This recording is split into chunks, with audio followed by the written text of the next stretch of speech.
Ang mabuting balita ng Panginoon ayon sa sulat sa mga taga-Roma.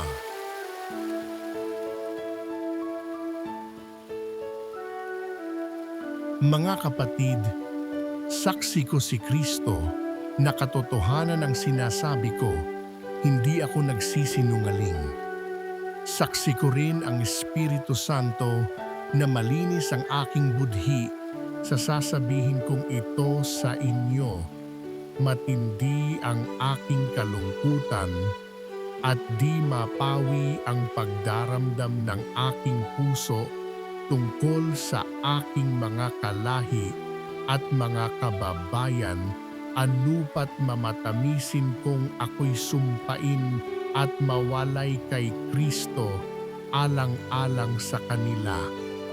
Sila'y mga Israelita at itinuring ng Diyos na mga anak niya.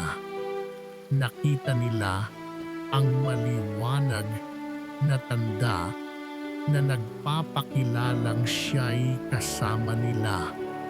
Sa kanila nakipagtipan ang Diyos. Sa kanila rin ibinigay ang kautusan, ang tunay na pagsamba at ang mga pangako.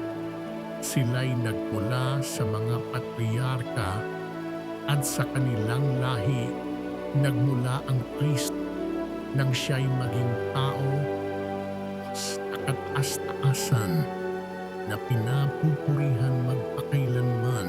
Amen. Ang mabuting balita ng Panginoon